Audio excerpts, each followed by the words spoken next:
life hacks, leadership tips, stories, and fun. It's time for Two Guys on Stuff with Michael Edwards and Tom Tobin.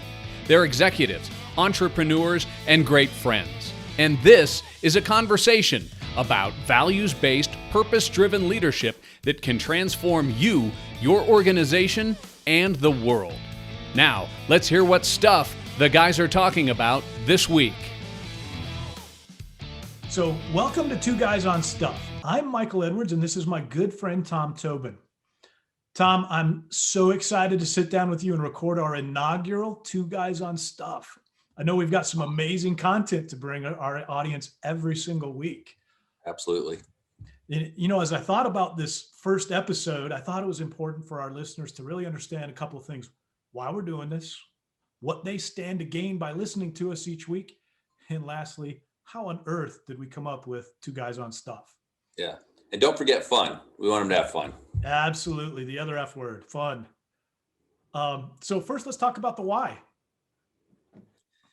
Stuff. Two Guys on Stuff. I think if I recall correctly, and today that sometimes is iffy, but no, I think the thing for us was, and especially for me, is there's so many different types of books. There's podcasts. There's, at the end of the day, there's so much content out there.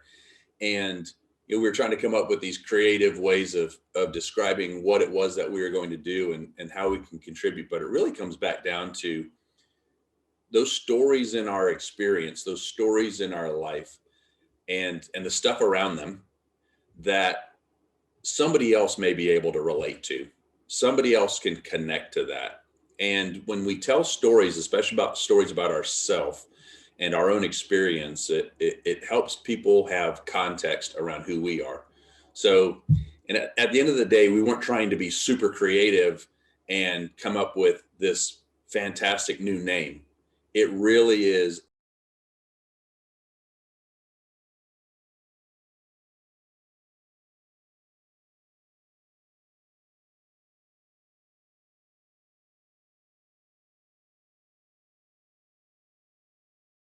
watching this, as you're listening to this and you're in a leadership position and you've either been through something or you're going through something or you anticipate going through something and you've got all this stuff, get in touch with us, bring it to us. It may be that you have an opportunity to be on that, next podcast. And the reality of it is that we have total control of it. So we may be talking about the thing that you most need, but it might be coming up in 4 or 8 or 12 weeks. But if you need to hear it now, chances are other people do too. And we could kick it up. So please contribute. Like I said, this isn't guy stuff. This is all of us working collectively together to bring stuff that other people can be helped with. Right? Life stuff. Life stuff. Work stuff. We'll be sure to provide everybody at the end of the episode contact information so they can get questions to us. And if there's a topic that they'd like to hear about or a speaker they'd like to hear from, we can entertain that and put it on a future episode. Absolutely. Absolutely.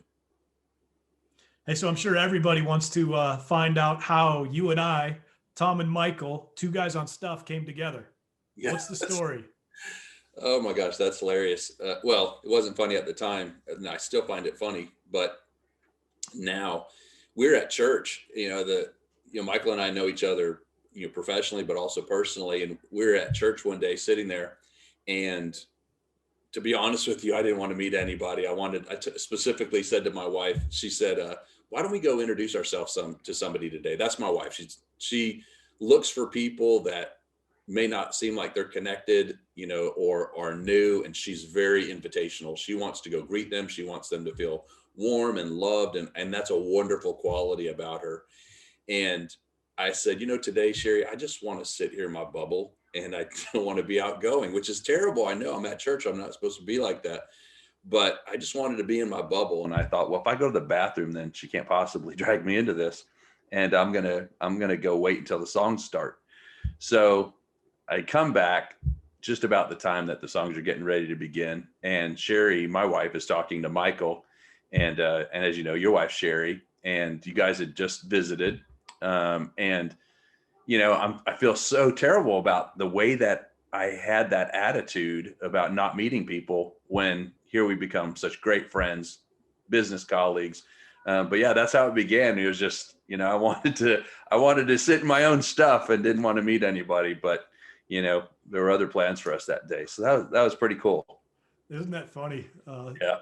You're the outgoing guy, and I'm the somewhat introvert, and you didn't want to meet anybody. I Yeah, love telling that exactly. story to people.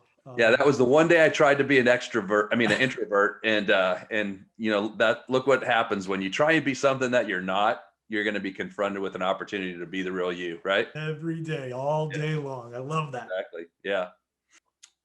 So, what about, if I'm sitting here and I'm in the audience, what can I expect? Why should I listen to this again? Let's say we get them through all of our first podcast. Why do they want to come back? Yeah, so I boiled it down to three things, and add whatever you want to add. But great guests, leadership experts, servant leadership practitioners, having fun learning from those who have done it. And I think probably the most important or exciting part to me is hearing tips, tricks, life hacks from others to really help you be your best self. Yeah, I like that term, life hacks. I'm a do-it-yourselfer, but my family wishes that I wasn't. Right. We were talking just the other day about the different broken bones that I've had, in particular, my lack of success with ladders, and they all find that pretty funny considering where I spent the last 20 years building a practice around injury prevention. But in any case, yeah, I like the life hacks thought because it's those shortcuts that are innovative, they are helpful, they're for the do-it-yourselfer or for people that just go, wait a minute, I didn't have to go you know reinvent the wheel. So I like that concept of life hacks, but doing it while we're having fun. Like, leadership can be fun. It doesn't have to be overwhelming and oppressive. It can be exciting, and especially when you see how that impacts the people around you. So that's what I'm excited about. Yeah, I could. The life hacks and the fun. Yeah. Yeah, Absolutely. absolutely. So, Michael, all right. So those are the things that people can expect. But I think that before, we need to understand context. They need to understand context, kind of like, so why should I listen to you? One of the things that bugs me sometimes is to hear people that are, supposedly experts on something, but they don't have any experience. And that tends to make me not want to listen. And so tell me about you, to give us the basics about your bio, your background professionally. And as you're walking through that story in particular, highlight times when you were specifically in leadership roles. Yeah, I love that. It's kind of the, what gives me the right to speak on leadership question, right? Right, right. Just a funny side note. So I've got a friend who was an author and a speaker. He sold tens of thousands of books. And he was talking about how people on LinkedIn will just hit him up and say, hey, I can help you get better. And he says, well, what are your credentials? And you're like, well, I've sold tens of books.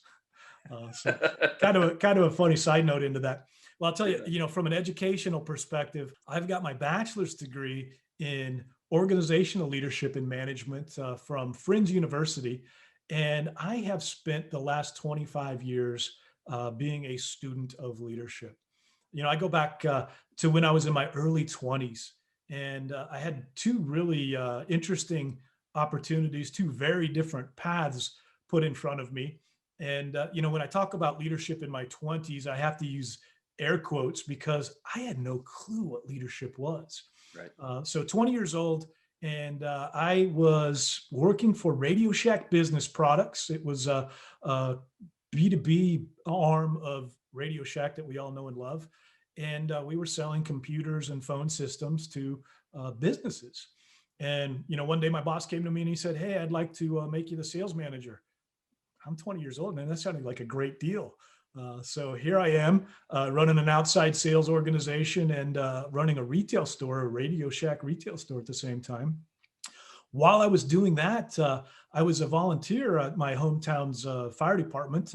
At the time, it was the second largest volunteer fire department in the country, with 8 firehouses overseeing fire protection for 120 citizens. And Wow. somebody decided to make me a lieutenant.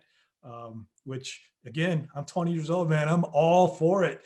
And Right. I had no idea from a leadership perspective in either case, really what I was doing. You fast forward, I'm a learner. I love to learn, and I learned every single day. And early in my life, I learned from mistakes and things that I wish I'd have done better. But I had the privilege, after many, many years of working for some really great companies. I also had, I'll call it the privilege of working for some not so great companies. Right. But in every single case, I learned something.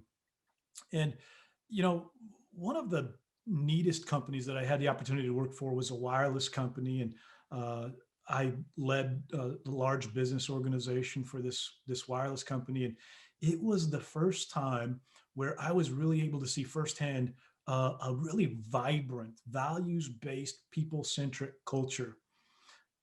You'll hear me talk a lot about values-based, people-centric culture because several reasons. One, we know that that's really what makes businesses work well from a long-term perspective. But two, it was the neatest thing in the world to see, 10,000 employees operating under this really neat culture. The CEO of this organization, he passed a few years ago, but he really he demonstrated care and compassion for everybody that worked there, particularly the people who took care of our customer. He said there's two jobs at this company. There's those who serve customers, and there's those who serve customers. And I've really lived that mantra ever since he taught it to me. This guy, I saw him, he lived, he breathed, he bled the culture. He brought this organization to life, and it was just an amazing thing. So, over the 25-year course of my career in the telecom business, got to do a lot of fun things and meet a lot of really neat people.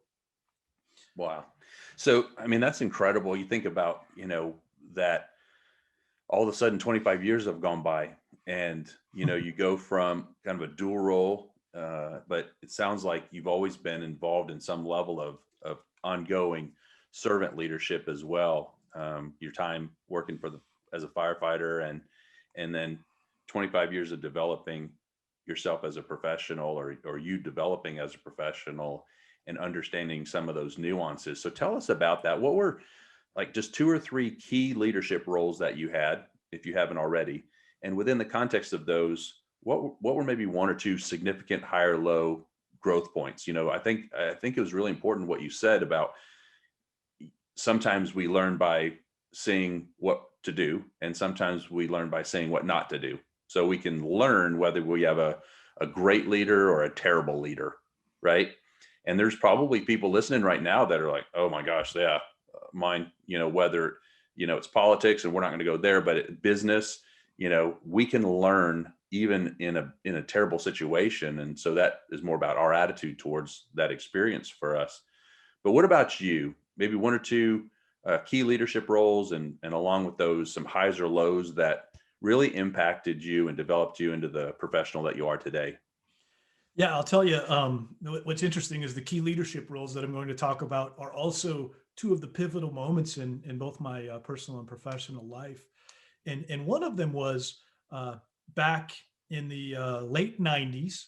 I was working for one of the new entrants into the wireless business. And by the way, these discussions or these things I'm about to tell you are parts of my keynote. So you're getting some valuable, or what I hope to be valuable, content for free. But so let's talk about. But in a shorter version than a keynote speech, right? A much shorter version. All right. Yeah, and that's one of the things that the listeners are probably going to either love or hate about you and I is we love to talk. Yeah. There's no such thing as making a long story short. Right. We enjoy the journey. Exactly. So going back to the late 90s, I'm in Denver, Colorado. I'm running the retail operations in Metro Denver for a large wireless carrier, a new wireless carrier. And we are just knocking them dead. We are hitting the KPIs like you wouldn't believe. And I thought, let's go celebrate. We're getting all of this wonderful praise. lavished upon us, I wanted to go treat a couple of my top performers. So I took my 2 top sales managers and their wives to dinner. And we're in downtown Denver. If you haven't been to Lodo, it's a great place to be. We went to one of my favorite restaurants, and we're enjoying some appetizers and maybe some adult beverages. And I got up, excused myself, and went to the restroom. And when I came back, my wife had this look of shock on her face. I mean, it was literally, oh boy, I knew something was wrong. You're like, ruh-roh. Right. So I just leaned in quietly. Hey, what's wrong? And she said, you will not believe what they just said to me. And I said, well, tell me. She goes, no, you've got to ask them. So I did. Hey guys, what'd you just say to her? She's a little upset. And it was really interesting. I mean, you could imagine people were looking at each other saying, I don't want to tell them, you tell them. Finally, one person had the courage. At the time, it was probably liquid courage. But he said, I asked her how she could be married to such an a-hole. Obviously, I cleaned up the language because this is a G-rated podcast. Yeah, exactly. But I mean, I was taken aback. I mean, wow, that was pretty brazen. Wow. Yeah, they're thinking, who's getting fired tonight? Well, that did cross my mind. At first, I was like, I can't believe this person would say that, A, in front of my wife, but B, in front of his boss. Right. In hindsight, I was grateful he did, because this was really one of the pivotal moments in my life. And I'll tell you why. This taught me that I wasn't an authentic leader, and I wasn't leading through people. And I'll touch on the authentic piece first. When they asked my wife that, she explained to them, that's not who he is. He's a great person. She really thought I hung the moon, which was pretty cool. It's nice to have a supporter in your camp. Right. So that told me that I was somebody different at work than I was at home. So, aha moment number 1, I need to fix that. Mm-hmm. The second thing that taught me was I was being successful at the expense of others. At that time in my career, I was very successful and leaving a lot of bodies in the wake, which, probably works out okay for a short period of time. But you and I both know that, long-term success, you get that through people. You get that by influence. Right. As a matter of fact, John Maxwell says leadership is influence and nothing else. Couldn't be more true. And also too, at the end of the day, how do you want the wake of your life to look? Exactly. Do you want bodies all behind you, or do you want them out in front of you and beside you, cheering you on? Yeah. That's incredible to recognize that. But go ahead. Sorry. Well, and the thing that people realize too, or remember, they don't realize that in 1998, you crushed the budget. That was awesome. They don't remember that. What they do remember is you impacted my life either positively or negatively. And those are the things people remember, how you treat them, right, which was important. Right. Another really pivotal role and moment in my life, fast forward, close to 10 years, 8 or 10 years. I was charged with running one of the largest regions for a wireless carrier based in Tulsa. I was based in Tulsa, Oklahoma. And this was the company that I spoke to that I just loved the culture. And they invested a great deal of time and money in a concept called servant leadership. And part of this journey through servant leadership was taking all of the leaders. It started out director and higher, but then they expanded it to pretty much anyone who had direct reports. And they sequestered us it was kind of like a college dormitory. There was nothing with a power button. I mean, you can imagine, running a large business unit, and they took away your cell phone and laptop. You had, the peace and serenity of, kind of a rural part of Oklahoma. You had the fellowship of the people that you worked with, and you had a pen and paper. And what made that so impactful was part of the task was to identify your values, to identify your purpose. And one of the bigger pieces, the most important part of the task that kind of put all of the puzzle pieces together was I had to write my retirement speech. So, wow. You're how old? I was in my mid 30s. Okay, got it. Yeah. So, I mean, I had 30 years probably left to go in my career, but I had to write my retirement speech. And it was a really neat process because I had to sit down and think, all right, 30 years down the line, what are people saying about me? And I took a little bit of different spin on it. I took the retirement speech in from my son Michael's perspective. So I Mm, wrote this as if Michael was standing in front of an audience telling them about his father, um, wow. which it added a little complexity, if you will. It also added, kind of a little bit more responsibility. Sure. And, Sure. that really helped me define what I wanted my legacy to be. And all of those things, my purpose, my values, and my legacy are what define me today, and really the lens by which I lead today. Fantastic. Those are great. And that's the thing is it's one thing to talk about concepts over an outline in PowerPoint. It's another thing to understand them through stories. So I Right. appreciate you sharing those. Just super valuable. Man, that's awesome. So, and like I said, stories like that, they help develop us. And I think that's one of the things that I wish that I had back when I was, younger me, was a relationship with somebody. And I'll share at another time kind of where I identified later that I had those and didn't quite appreciate it. But let's say we got that time machine, Michael. We've got a time machine. We're going to blast you back to 25-year-old you. You're back there. You've got a leadership role at Radio Shack. You've got a leadership role as a volunteer firefighter. And here comes, present day Michael blasting back to 25-year-old Michael. What's one or two things that you wish that you could go back and tell yourself and it sounds weird, this paradox, but you wish that you could tell yourself, and that you would only listen because you knew it was you saying it, right? You probably wouldn't listen to anyone else say it, but what's one or two things that you wish that you could go back and tell yourself that you think would make you better off today for it? Yeah, I love that question. The 20-year-old me was probably the smartest guy on the planet and Yeah. knew everything. Yeah, we think so, don't we? Right, right. I think the first bit of advice I would have is get a mentor. And what's important, the mentor relationship. I had people in business that I looked up to Mhm. who served as role models for me, some good, some bad. But to have a true mentor relationship is a real two-way relationship, and it's one that starts with love, care, and compassion. That person has to care about you as a person to really be able to mentor you and help you transform into a leader. The second bit of advice that I would share is get comfortable with yourself, get to know yourself.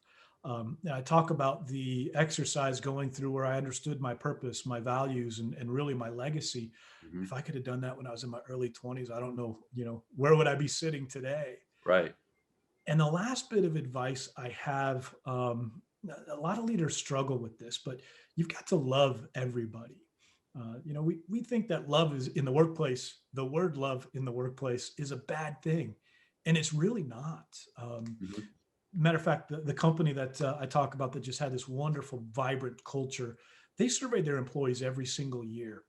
And one year they actually counted the number of times that the word love was mentioned, and it was in the thousands.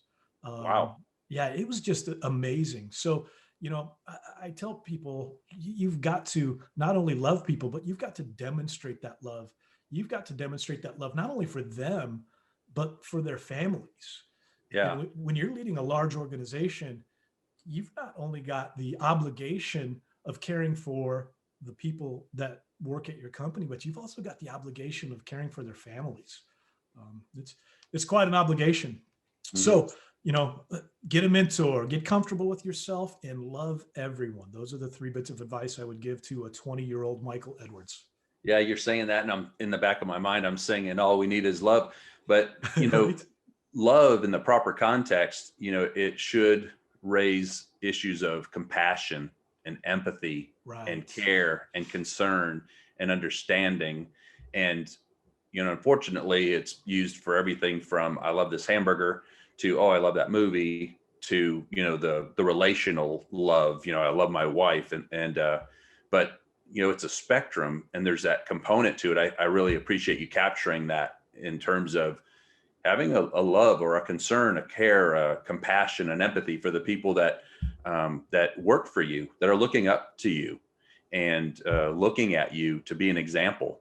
And like you said, you can learn from bad examples too. And so for folks that are listening right now, you may be in that situation where you've got terrible examples, and sometimes it's not about getting out of that situation.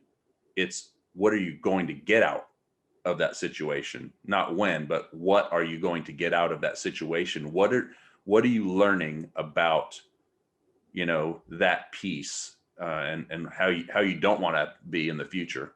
Right. So, man, I really appreciate that. So, and then your 25-year-old self listens to that. Yeah. And when they're 50, then they're even better leaders.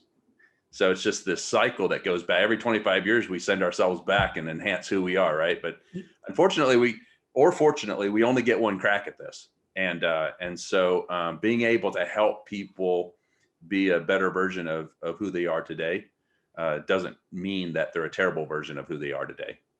And so, I love the way that you put that into that context. And so, you've had a lot of work, a lot of experience in leadership, cultural development skills that you possess.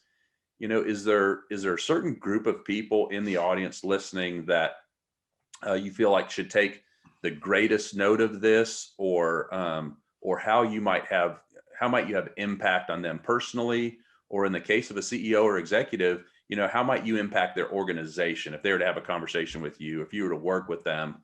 And I don't mean that as an advertisement. I'm just saying, as they're listening to this podcast, how does that speak to them, and how do they engage, and who is that? Or do you have a certain group of people that you think the message targets? Yeah. It's your question of impact, right? Who can I impact? And I want to preface this with, my mentor and leader hero, John Maxwell. When he talks about the current climate of leadership, he gets emotional, and he talks about being leadership sad. John is leadership sad. And what he means by that is, whether it's corporations, whether it's elected officials, we just don't see a whole lot of values-based, people-centric leadership. And turn on the news, you'll see it. It's Right. The lack of values-based, people-centric leadership is pervasive. Yeah. So, there's two big areas that I impact, and two things that I'm super passionate about. And the first one is culture. So whether you're a small business owner, whether you're the CEO of a large organization, I come alongside you and help you bring your culture to life. And, that means a lot of different things, right? There's some places where we have to define the culture. We have to implement the culture.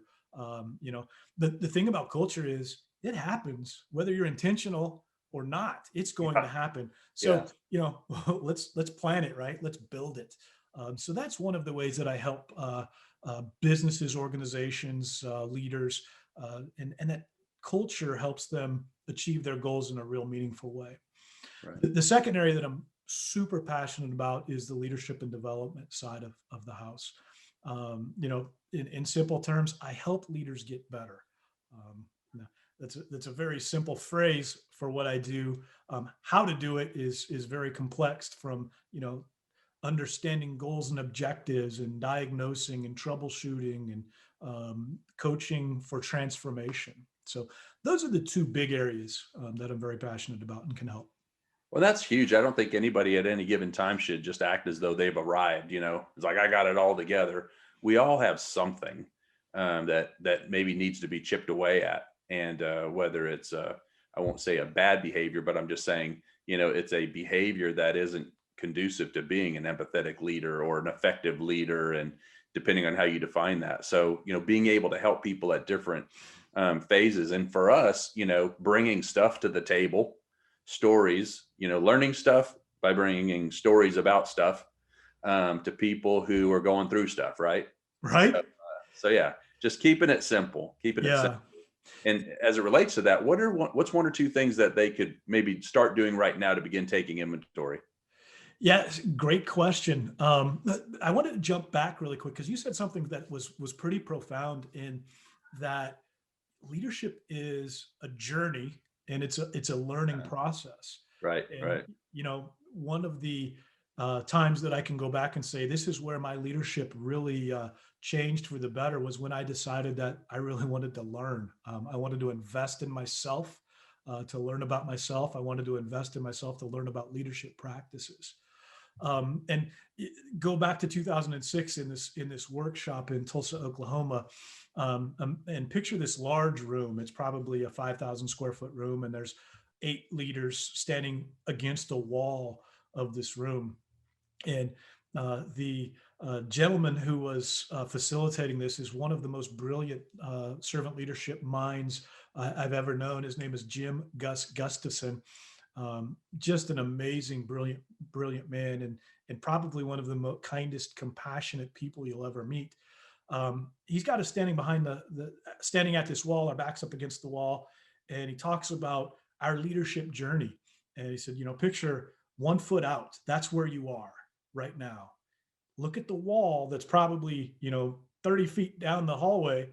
That's the destination. And you just don't get there. You never get there. It's a journey. I've got a long ways to go. I'm 50 years old. I've got a 25-year career developing leaders, and I don't know nearly everything there is to know about leadership. And I think that's what excites me too. That's a great image. I mean, I like imagery. And so, that you're up against that, not up against the wall, but you're standing there and you're just looking at that 1 foot in front of you. You're not trying to figure out every step. It's just, what is that next step, Right. going to look like? Yeah, that's Yeah. awesome. That's awesome. So going back to your question about a couple of things that people can do. In short, the 2 things, going back to my advice that I would give my younger self, the first thing I encourage everybody to do, whether you're in the C-suite or whether you just started leading, is get a mentor.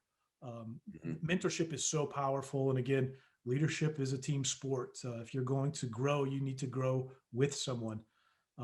So that's super important. Right. The second thing is make the decision now to invest in yourself for your personal and leadership growth journey.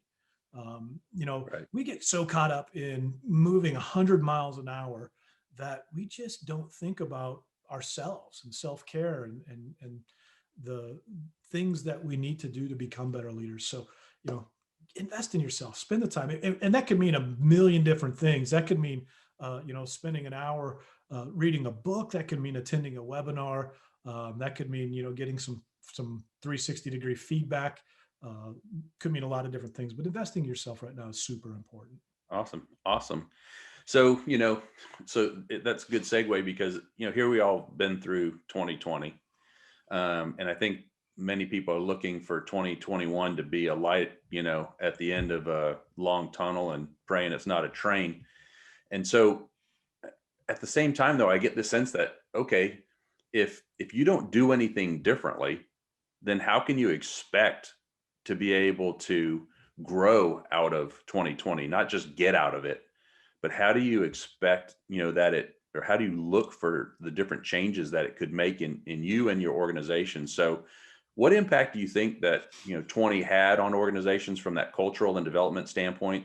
And how do we come out in the next 2 or 3 years better because of it? Otherwise, we've just all gone through this for nothing. Right. And so how do we get to the next 2 to 3 years better off for it?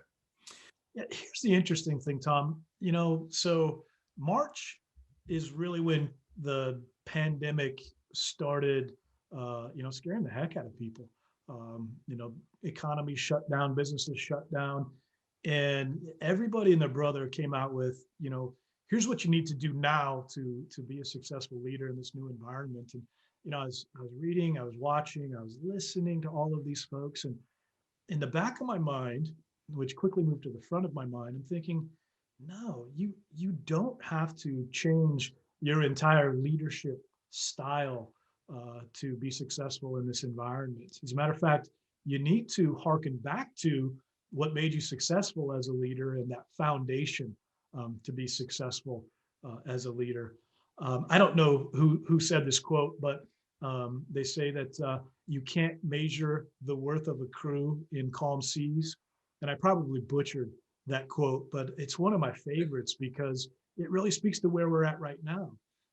You could be in an organization that didn't have the best culture, but may have been doing pretty well, sometimes haphazardly, who knows?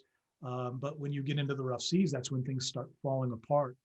And what I found in speaking with clients and friends that are leading organizations, that if you had a strong culture going into the pandemic, the pivot to whatever it is, whether it's work from home or virtual meetings or all of those good things, or even adapting your products and services to the new environment.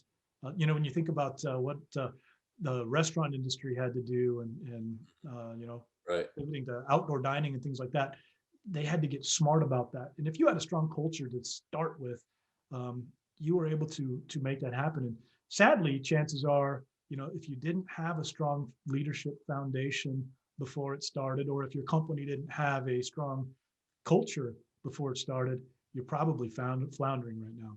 Yeah, I think that's critical. I mean, that's a huge point as far as I'm concerned and I've seen it. I've talked to, and maybe I'll share some stories later at another podcast about, what I'm hearing about my prior practice.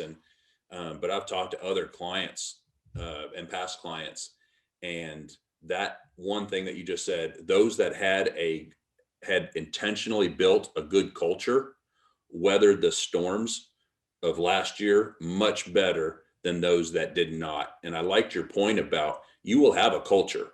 One way or the other, you will have a culture. It's either going to develop passively or it's going to be active. And I always liken it to a garden. You can let stuff grow, and in that, you can enjoy some really pretty plants, but you've also got to contend with all of the weeds. But if you actively participate in turning the soil, weeding out, and nurturing the good plants and being intentional about what you're going to plant, it's completely different. And I see corporate cultures like a garden, and it's truly like that. It's like, and you've got some people that strangle, you've got weeds that strangle out plants, and you've got people that strangle out culture. And sometimes they need to be weeded. And That's it's a great better for them, it's illustration. better for you, But I've enjoyed that. I like pictures and imagery like that. And that's what I've thought of. And when you said that, that's what struck me. I was like, yep, people have been tending their garden long before 2020 hit, and they came out better on the other end of it for it. And those that hadn't tended their garden, they just struggled. Right? Absolutely. Some of them died. Yeah. So, man, that is awesome, Michael. I really appreciate the insight that you provided. And every time we talk, I feel like I've just learned one more thing about you, been challenged by one more thing, and been able to apply something. And so just good stuff, right? I love Just it. really good stuff, really good stuff. So how would you wrap it up in summary? What's 21 looking like for you? And you kind of land the plane for us today. So I'll tell you, I've coined the hashtag 2021, the best year ever. Now, personally, 2020 was a okay year for me. It was a good year. I mean, there's tragedy, with COVID, and many people lost loved ones, and people were sick, and a lot of bad things happened. But for me, I was able to take the opportunity to help people going through bad circumstances. So, I don't look at 2020 as, just this horrible time, because I was really able to come alongside a lot of people and help them out with this. Kind of an odd time to launch a business, but it just seemed to work out. So looking into 2021, the best year ever. I started helping businesses, leaders, by doing a series of free webinars that started with, clarifying your purpose, and then talking about values. And I just did one called How to Do a Life Audit, which kind of put all of the puzzle pieces together. Mm-hmm. And so launching people on strong footing into 2021 so they can hit their business goals. There is nothing but great things for everybody in 2021. So I'm here to help come alongside them. Awesome. Well, thanks. It's been just great getting to know more about where you're at. What's some stuff as we close out? Got stuff coming up? What are you thinking? Yeah, so there's a couple big things going on right now, and love to invite our listeners to participate. The big one today is the launch of John Maxwell's movement called Change Your World. And it's super exciting. John talks about this book, Change Your World, as his life work. And the movement is really simple. It's a group of people who are interested in literally changing their world from their community out. And the hopes are we're going to be able to gather people together through these transformation tables, where I get to teach people to walk through this journey of values-based, people-centric leadership and equip them to go out and teach others the same. And the thought process is, we're going to multiply the effect of changing leaders, teaching leaders, and it will indeed change our world.